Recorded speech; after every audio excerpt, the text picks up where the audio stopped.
Also, I think probably a good memory if you can share something which involves how Swamiji was with not just his disciples, but also with just the common run of people who come to meet him. If you have such a memory about it, or if you have any instance that you've had, if you could share as well. No, it's always very gracious, the people would come. Mm. And then he'd always, have them.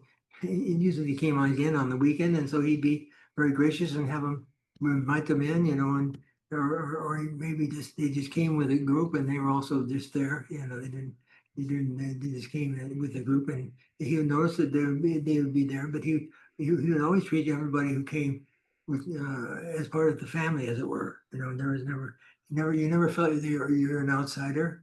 And somehow there was an in group, and then there was people that were in the out group. Everybody was just like part of the family of Swamiji's family in that way. He was and so he treated you all that equally. That's what Denise was mentioning. She said that he felt just so much compassion and and kindness to everybody. That's what I felt. Mm.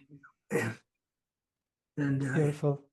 and sometimes and he just like the time that she's mentioned when Shauna got sick, that she was really sick at the on the houseboat, and got sicker and sicker, and then Denise didn't know what to do, and I don't know where I was somewhere, and so she decided to take Shauna to Swamiji and ask him to help out, and so she did, and he just had Denise bring Shauna in. And it was the very beginning, so he didn't know us very well at that time. And then he put his hand on her, which he does sometimes for people.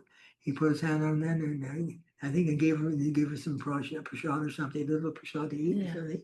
And then he told her just to go home and rest, and they went home, and then she was the next day she was okay. She was fine. And so he had that kind of giving, he was never holding back. My experience with him was that, that he held everybody.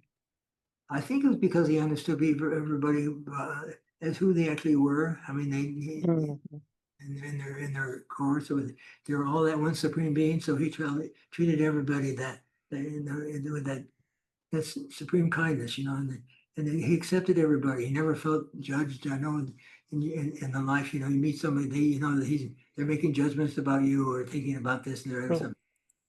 He never did that. He never. So he was always accepting. So he always felt really welcomed. Absolutely, he was welcome. And so I think people that came, many people and their whole lives changed when they came to meet Swami. Like one day they come, many of them are full of themselves. Some of them some of them were actresses, because he was famous, and they come to Kashmir because there's a place to make movies, during certain times of the year, and so they come and they come to meet Swamiji, and they'd heard about him, and many of them either they're full of themselves because of who they were in terms of their craft, or just they thought that that they really knew everything, and nobody and so for example, this Rameshwara Jha, who wrote this Guru Stuti, they call it. Guru Stuti, yes. He was the one person. He considered to be a very elevated and learned scholar from Benares, right? And so he heard about Swamiji, and I guess Swamiji had gone to a tantric sammela or something in Benares or that area, and nobody had met or knew anything about Swamiji at that time, and so some scholars were giving lectures and talking on Kashmir Shaivism, and Swamiji would interrupt them to correct their Sanskrit. They'd say something. He'd say that's not correct understanding of Pani's grammar or whatever. He'd do that, or he'd correct them on Kashmir Shaivism. So they invited him up to the stage to be with everybody else at that time, because before he was just in the audience. And so he was that's the first time that people began to know about him.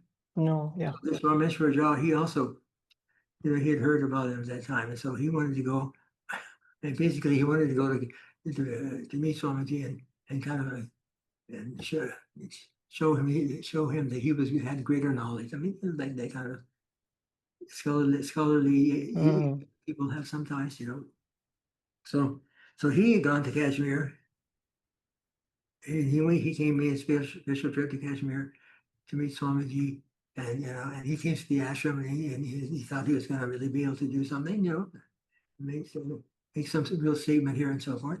And so he walked in with that in his mind. And then Swami said, sit down and have a cup of tea. So he always does. He says, sit down, have a cup of tea. And his life has changed.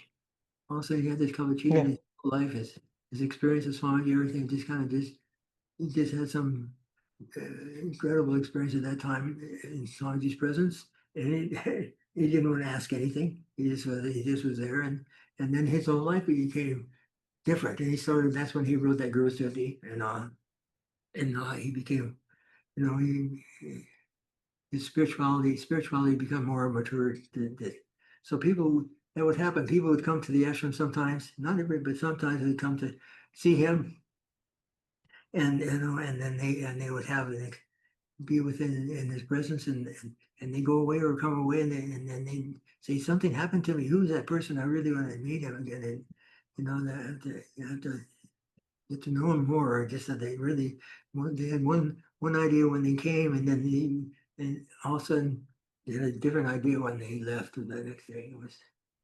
It's kind of hard to see that happen to people. We had that same experience Yeah. after being with Swamiji for how many months? Yeah. We just wanted to know how we were going to get back again. We didn't, we were students, we didn't have any money, you know. And we came back after, I think, 8 months or something. And that was, just a little private story here of our family, and then Yeah. that Denise wanted to be with Swamiji more than anything. She just wanted to be with him and study with him, be with him. And she was so attracted to being with him. She she couldn't think about anything else, And so at that time, I told her, I said, well, then you should go be with him, and I give you permission like that. I'm gonna go stay. I'll help try to support you in the West and so forth. I'll support you, and you can stay with them, and so so I went to talk to Swamiji about that, and he said, no, she has to, she can't come here to stay with you. She's your wife. She has to be with you, not to come here. Mm, And so she came back to the West with me, but she wasn't happy in the West. She was just really not. She was just really agitated, this wasn't happening. So I said, you should go back and meet with Swamiji, because just you're not happy here. So she got a ticket and she went back to Kashmir, and she can tell you that story, but she was he accepted her, but he wasn't happy that she came back. I mean, he was mm, and so he let her stay for some time. He said, I'll let you stay sometime. And then he sent her back, and I thought I was going to start a new life. I was going to get married to somebody else, and that she's gone, and I was going to take care of her. And I was over in the States, and she was with, and all of a sudden, so he sent her back. He said, no, you've been here. Now you have to go back, and all right, all right, and you give this to John, and he said, and if he, next time you come here, you can't come here without John. If he is not there, then you can't come. You can't come in the ashram. Can't come in the ashram. mhm. So she gives me this note and tells me, that I should be with her, not that I should take her back and be with her, and then come and continue my studies. And so I did that, and I read it back, and then we moved back to Kashmir, and kind of that was really the best sort of the long-term stay that we had there right after that. But it was very, he Well, was also very much that way. He was never.